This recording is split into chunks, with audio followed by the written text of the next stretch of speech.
Welcome to In the Arena. I'm your host, Mindy McAlindon. Today, I'm honored to welcome Jennie DeSerio. She is a passionate woman whose work is deeply personal.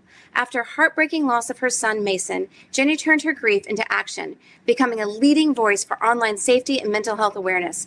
She's fought for meaningful changes to TikTok's policies, championed COSA at the federal level, and is committed to protecting other families from experiencing the same pain. Her story is one of courage, persistence, and hope, and it's inspiring far beyond our state's borders. So, Jennie, welcome to the arena. Hi, Mindy. Thank you for having me. It is so great to have you. Quite an introduction. Well, I don't even think I did you justice, because there is just so much. You are such a strong woman. At full disclosure, Jennie is a dear friend of mine, but you are such a strong woman and a very inspiring woman, and I am so excited to share your story. So let's jump in. Tell us first a little bit just about your background before you began your advocacy work. Okay, so you know how in junior high, they make you have home ec, and they want you to draw out what it is you want to be when you grow up. And I drew a house with a white picket fence and a husband and wife and children and dogs. And my home ec teacher said to me, "Don't you want to be more than just that?" I said, "No, that's what I want to be." She says, "Jennie, you're so intelligent. You can be and do anything you want to be. So why would you limit yourself?" And I looked at her even in junior high and said, "How is being the best mom and best wife that I can be limiting myself? That is actually the opposite. I am giving back to the world everything that is meaningful." That is awesome. And you know what? It does not surprise me that you were that precocious when you were in junior high. But I love that you said that. And I will say, being a mom, I mean, it may not be the most PC thing to say, but being a mom, I think, is the highest calling that we have. So I agree with you. Yeah. And then I stood by that, and unfortunately, social media became so popular. And as a parent of this generation, which we're the first parents to parent in the digital age, and we don't have the tools. We don't have the resources. So we don't. No, we don't. There's no guardrails, and there's not enough education. There's not, but don't jump ahead yet. So let's talk a little bit about kind of what brought us here, because you were on the front lines of knowing and understanding that the guardrails don't exist, and what the consequences of that is. So I'm just going to briefly summarize it, and then I'm going to let you run. Your journey began after the tragic loss of your son, Mason, just such a sweet, sweet boy of 16. But he died by suicide after some harmful online interactions on TikTok, which we're going to dive into. But in the midst of this just unimaginable grief, and I mean, I went through this with you, you made such an amazing, brave decision to speak out and not to just, wallow in a grief, which no one would have faulted you for, but instead you made a determination to say, I'm going to change the system. I'm going to change the platforms that failed him and protect other families, which is just amazing. And I admire you for this. So let's first talk about, how did you first recognize that TikTok was part of the problem in Mason's suicide? So several months after Mason took his life, I, of course, being a grieving mom and racked with just questions about why, what if, those are rabbit holes that suicide survivors go through, especially parents. I did a deep dive into Mason's phone, and I went into TikTok, and there was a grayed out icon that I didn't even think was an icon. And I am the kind of mother that goes through my children's phones and their devices regularly. And I monitor all of their social media. All parental guidances are set. All the parameters are set. Like, I am and have always been on top of watching what my children are interacting with. So Mason went through a breakup. His girlfriend cheated on him with his best friend, who was sent pictures of that. And he went to TikTok, and I found, months after his death, I found the videos that he had liked. And TikTok keeps a log of the videos that you have liked in chronological order. So the last video you liked is the first video you saw. So I was able to back into the last video that he liked into when the suicide content started, which was on or about November the 1st. The videos, the more he interacted with the platform and the more he liked the videos, the darker and more disgusting the videos became. They were violent. They were disgusting. They romanticized, encouraged. They basically told my son to kill himself, and it was, kill yourself, and kill yourself by this means. Over and over and over again, it was one specific mean of suicide that was repeated. Now, we're talking about a 16-year-old boy who is going through a traumatic time in his life, and he's very vulnerable. There was one particular video that concerns me the most. And it sounds funny to say that this video is more concerning than what the suicidal videos were, but the video that I watched showed two children suspended in time in a school hallway with fast track movement aside of them, blah, blah, blah, like moving. And they're just suspended there. And the verbiage said, TikTok knows more about your mental health than your own friends and family do. So what TikTok is saying is, you can't trust your friends. You can't trust your family. You have to trust us, which unfortunately is what Mason was doing. Because I sat down with him the night before and I had a very frank conversation, and we have never shied away from conversations in my house. We had a pediatric appointment scheduled for that week. Mason was actively asking for help for his mental health, and we were getting that.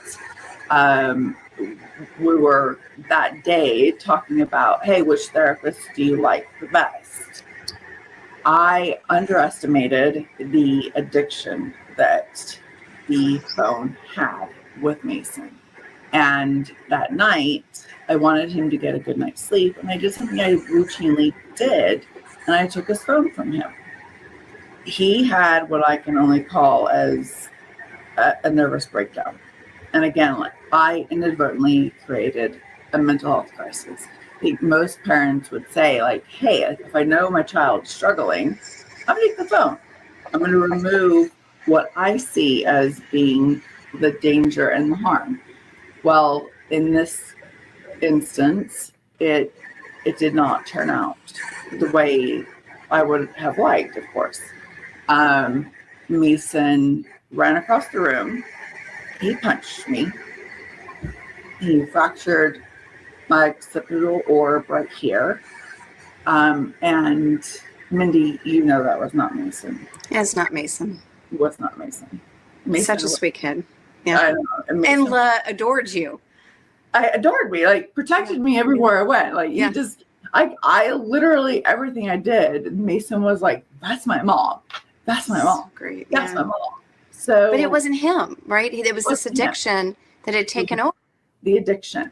And I would liken it to an opioid addiction. So it's no different than if I was to have taken heroin away from a heroin addict. But that was not known to me because it's not discussed.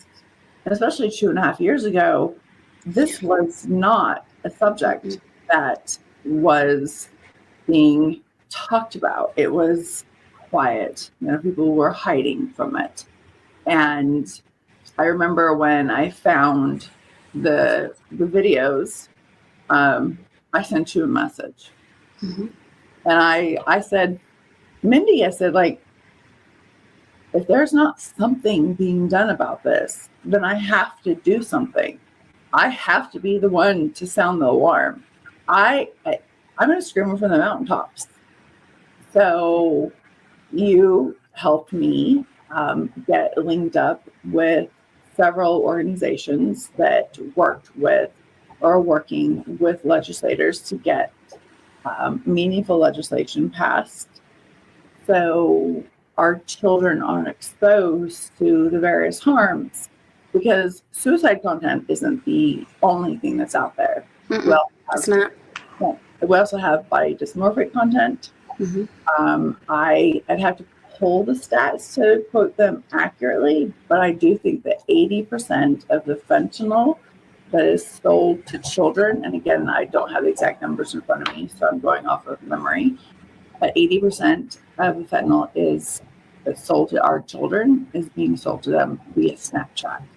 Snapchat is the biggest drug distributor in our country. Well, let's talk about what kind of steps you've taken to push for change. I know you've been a big outfit at COSA. So let's talk about, what is COSA? What is the point of it? Okay, so COSA is the Kids Online Safety Act, and it requires platforms, all social media platforms, to have a duty of care, meaning that if our children are exposed to any kind of dangerous content, which would be anything sexually exploitive, self-harm, eating disorders, drugs, that they can be held liable for those interactions. Because we're not talking about like going to the yellow pages, right? Like when we were kids. This is literally a portal. Your child's device is literally a portal into your home to allow predators to reach out to your children. And these platforms continue to allow it. So COSA would remove the algorithms that are automatic. And it's the algorithm that ultimately feeds you not the stuff you are searching for, but the stuff you can't look away. So in Mason's case, he was searching for positive affirmations, inspirational quotes. And it literally took just 10 or 15 minutes for the algorithm to flip and start sending him self-harm content. And the more he interacted with the self-harm content, the more it sent him the self-harm content. Which, let's say that again, because I want to be sure people heard that. Mason was never searched for suicide. No. That was not what he was looking for. He was looking for positive affirmation and inspirational quotes. Yeah. And I can send you the screenshots of the videos of where you can see his search of what he was looking for. But the very first video that he liked, that was, I want to say it was titled Positive Affirmations, but it had very depressing content and very depressing music. He interacted with that. And the algorithm picked up on that. And it picked up on that vulnerability, and it picked up on that this kid was not necessarily looking, let me rephrase that. This child may be looking for positive affirmations and inspirational quotes. Mm-hmm. But once that child receives those affirmations, they're going to put the phone down. And that's not what the platforms are designed to do. That's not what the platform wants. That's right. So the platform wants them to stay engaged. So instead of sending Mason the things that he wanted to see, mm-hmm. sending him things that he couldn't look away from. Yeah, which is exactly what all the platforms do this. But TikTok, I think, is one of the most egregious at what they do because their algorithm is so sophisticated. So let's dive in a little bit. When you started down this fight, you found out, as I understand it, you were not the only parent whose child fell into this algorithm and committed suicide. Yep. Is that right? Yes, absolutely correct. I was astonished to see the amount of parents who have become family to me, honestly. Like, I love them dearly. I don't know how I get through a day without support that I've gotten from these parents, because nobody can sit with you in the grief like another parent. Yeah. To sit with another mom who has lost their most precious being, and just to sit and know and understand is extremely important. But at the same time, we are quite a force to be reckoned with. We have stormed DC. We have met with every single senator, every single House member. We won't stop until there is meaningful legislation. We're pushing both houses to get legislation passed that protects our children. I'm happy that states like Arkansas have passed legislation that protects our children. And I'm honored that I could be part of that, and that Mason could be part of that. So, Which is actually called Mason's Law in Arkansas, correct? yes. Yeah, Yeah. it is. So let's move on to the Big Beautiful Bill. So a lot of people hear about the Big Beautiful Bill. It's a little controversial. Some people love it, some people hate it, and they think about spending. It's either tax cuts that got prolonged, which was great, or people like, oh, it's too much spending. But there are some really important things that were in this bill that related to what you've been working on with protecting kids. So, and that was in the bill, and I don't think it ever got talked about, but it was pretty significant. Why don't you tell us a little bit about that? Yeah, so it was really significant, and it definitely did not make headlines. So in the Big Beautiful Bill, there was a AI moratorium. It would have stopped states from passing any legislation that would have any kind of control over artificial intelligence. Mm-hmm. And the algorithms, the verbiage in the Big Beautiful Bill stated that algorithms were computer driven and that they would be considered artificial intelligence. So what that portion of the Big Beautiful Bill was saying was specifically, algorithms are AI generated, and we cannot, even as a state, put restrictions on an algorithm, which is wholly damaging. And we have so many state AGs and governors that are so proactive in making sure that children are okay and safe and protected. Our governor being one of them, our AG being one of them, thankfully. But to strip away the state's power like that was, I feel, against every GOP agenda. We want to give the states the rights. We are a republic. That's right. And we want the states to be able to have their constituents vote on what they want to have represented and what they don't want to have represented. And this moratorium would have stripped away those states' rights, which would have ended up hurting tens of thousands of kids. But you and your Mama Bear group really went to work. You made phone calls. You I didn't sleep for 36 hours. I didn't sleep. Yeah. When the whole vote-a-rama was going on, I was on a 36 hour. I know. You were texting me in the middle of the night. I remember. Well, I was texting Senator Graham's chief of staff, and I was like, okay, because Mason's buried in South Carolina. Mason was born in South Carolina. That's kind of where my family and my roots are. So I was reaching out to everybody, but it wasn't just me. There was a group of about 5 moms, and we used our massive network to reach out to all these senators and to also reach out to all these governors and all these AGs, sharing our stories and explaining why the AI moratorium would be harmful to American children. And it was not a pretty fight. And I finally fell asleep that night, and woke up to the wonderful news that it had passed 99-1 with blocking the AI moratorium. And Marsha Blackburn was instrumental in that. She listened to the parents.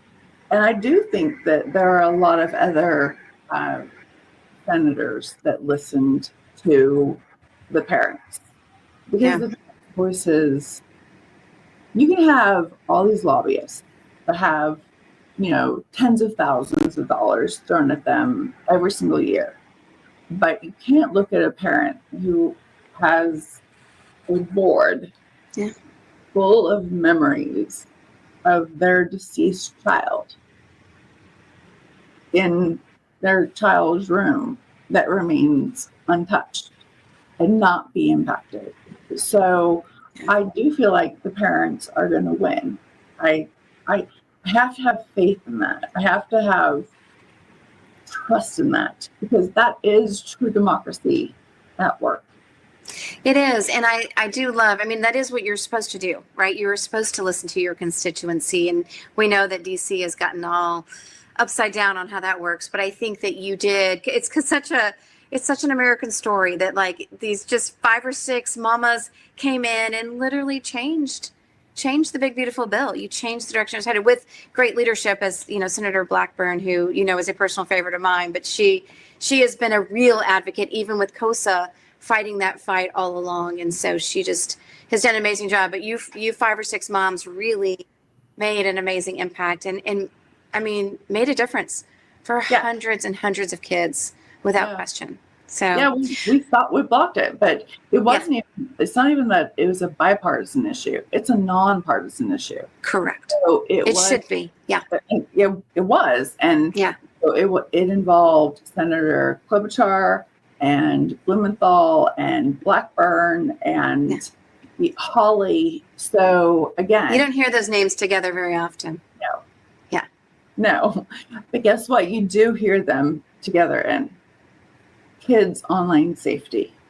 Protecting kids. And this is something that all of America can agree on. Again, it's not a bipartisan issue. It's a nonpartisan issue. We need to protect our children. Our children are our most valuable assets. They are our future. If we are not protecting them from online harms, we are failing as a society. So our legislators need to step up, and they need to pass meaningful legislation. And it was the grassroots efforts of moms who blocked the AI moratorium. And it's such a great story. Don't mess with mom. I think this is the bottom line here. Don't mess with moms. Okay, so we're going to wrap up, but let me ask you a question real quick. You have dealt with so many parents who have gone through this. You have been, and I think I have told you this personally, and so I'm not sharing anything we haven't talked about, but I don't know how you do it.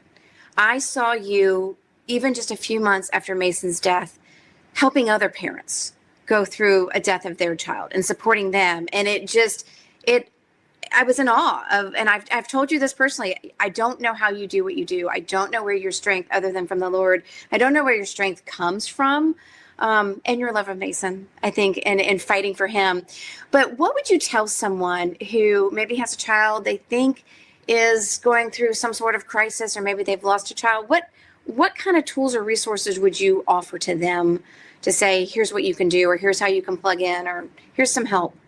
Okay, well, let's start first with a person who is having suicidal tendencies, because I did lose a friend, a very close friend, 3 weeks ago to suicide, and I ended up getting a suicide note from her.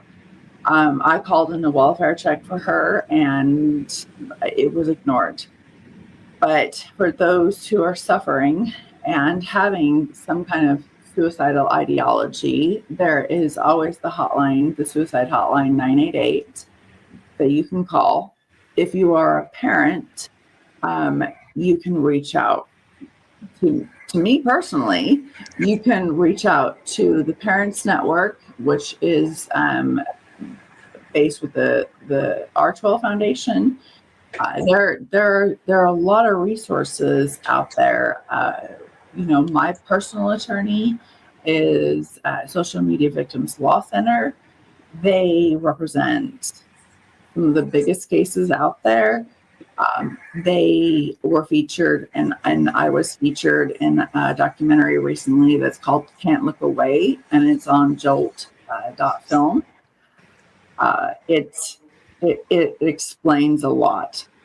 And it's not just focused just on suicide. It's focused on all of the harms that our children are exposed to, and just how vulnerable our youth are. Yeah. And if you're a parent, my guess is you feel hopeless. I'm just going back to how I felt. And you feel like you don't have any help.